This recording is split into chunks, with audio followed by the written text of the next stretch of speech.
4,50,000 ఇందిరమ్మ ఇళ్ళు ఇప్పుడు నియోజకవర్గాల వారీగా ఆల్రెడీ మీ సేవ ద్వారా అట్లాగే ప్రజల సమక్షంలోకి వెళ్ళి గ్రామ సభలు పెట్టి అక్కడ తీసుకోవడం జరిగింది. అవన్నీ కూడా ప్రాసెస్ చేసి ఒక్కొక్కటిగా చాలా మటుకు ఇప్పటికే శాంక్షన్ ఇవ్వడం జరిగింది.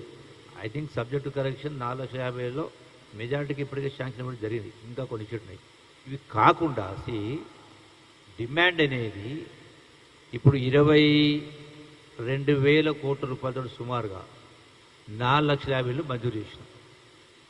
ఇంకా 4 లక్షలు కావాలో 10 లక్షలు కావాలో ఆ డిమాండ్ ఉంది. మీరు అడిగిన దానిలో 10 లక్షలకి ఈరోజు మేము ఇవ్వలేం కదా. ఎందుకు ఈ పరిస్థితి వచ్చింది? గత ప్రభుత్వము ఊరించింది, నోరూరించింది, ఆశలు కల్పించింది. మీకు గతంలో ఇందిరమిల్లు అంటే పిట్టగూడలు లెక్క ఉన్నాయి. మీకు డబుల్ బెడ్రూమ్ కట్టిస్తారు, 2 రూములు, ఒక హాలు, ఒక కిచెన్, ఒక టాయిలెట్, రకరకాలు చేస్తాం. అంతకుముందు వీళ్ళు బర్రెనాడ కట్టాలి, అల్లుడాడ పడుకోవాలి, పిట్టాడ పడుకోవాలని చెప్పడం జరిగింది. అంటే గడిచిన 10 సంవత్సరాలు ఇవ్వని కారణంగా ఇవన్నీ పేరుకుపోయినాయి. అంతకుముందు కాంగ్రెస్ ప్రభుత్వంలో ఇవ్వడం జరిగింది, జనాభా పెరిగింది.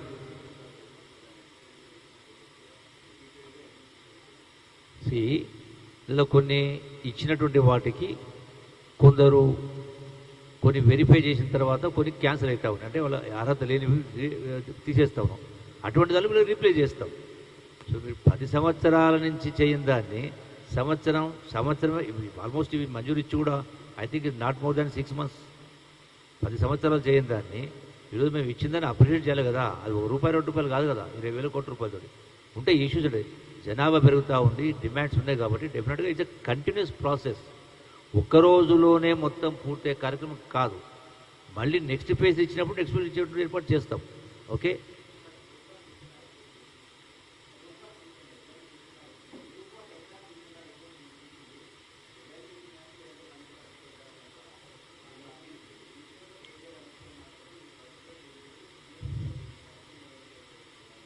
కోర్టు ఆర్డర్ను ఏదైతే కోర్టు ఆర్డర్ ఇచ్చిందో వాటిని కోర్టు ఆర్డర్కి అనుగుణంగా రీవాల్యుయేషన్, రీవెరిఫికేషన్ ప్రాసెస్ అనేది చేసే కార్యక్రమం చేయడం జరుగుతుంది. So we have to avoid by the law. Court ఇచ్చినప్పుడు మనం పాటించాలి కదా. ఎందుకు వచ్చింది? మన గ్రూప్ 1 ఎప్పుడు వచ్చేది ఉండే 10 సంవత్సరాల క్రితం. సో ఇవన్నీ చేస్తూ ఉన్నారు. Next anybody else?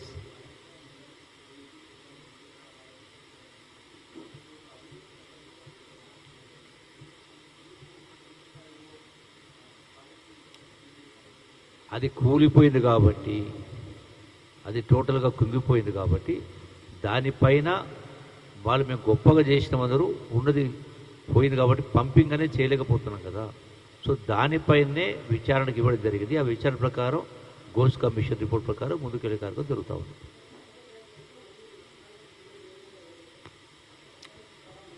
But source అనేది పంపింగ్ సోర్స్ అనేది మేడిగడ్డనే కదా.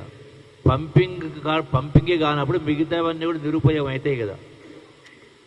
ఇప్పుడు పంపింగ్ అనేది మేడిగడ్డ కాడ పంపింగ్ కానప్పుడు మేడిగడ్డ అయినా, సుందిళ్ళైనా, అన్నారమైనా అక్కడ వాటర్ రాదు కదా. మిగతా నెట్వర్క్ ఏదైనా ఉన్నా కూడా అంటే ఈ మేడిగడ్డ నుంచి, కాళేశ్వరం నుంచి సోర్స్ వాటర్ తీసుకోకుండా కూడా గోదావరి వాటర్ నుంచి ఏదైతే ఇతర సోర్సెస్ ఉన్నాయో వాటి ద్వారా నీళ్ళు ఇచ్చే కార్యక్రమం చేస్తూ ఉన్నాం. So let us wait. దానికి తొందర ఎందుకు? ఎనీథింగ్ చట్టం ప్రకారం ముందుకెళ్ళే కార్యక్రమం జరుగుతుంది.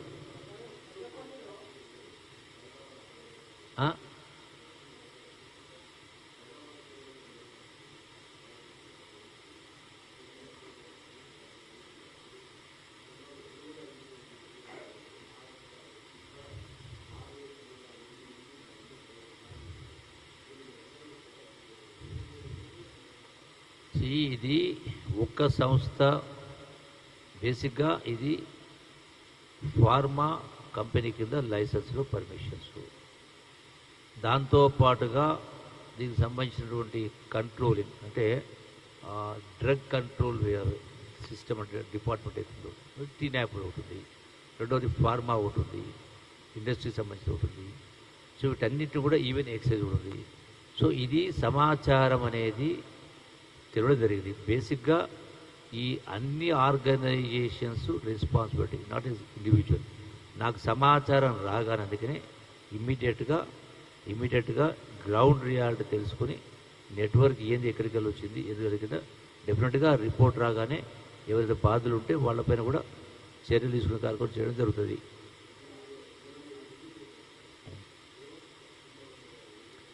రిపోర్ట్ కోసం అనేది ప్రత్యక్షంగా వెళ్ళి చేయమని చెప్పడం జరిగింది. వాళ్ళు విజిట్ చేయడం జరిగింది నిన్న. దాని రిపోర్ట్ అనేది రావాలా, రిపోర్ట్ వచ్చిన తర్వాత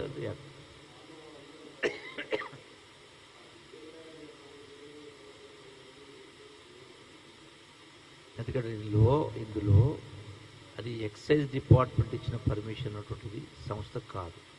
నెంబర్ ఫార్మాకు సంబంధించినటువంటిది, ఇండస్ట్రీకి సంబంధించినటువంటిది.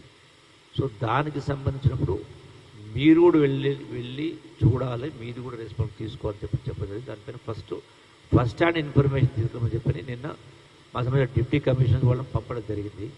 సో ఆ రిపోర్ట్ వచ్చిన తర్వాత ఏంది, ఎట్లా స్టార్ట్ అయింది, ఎవరు అసలు వచ్చిన then will probe into details.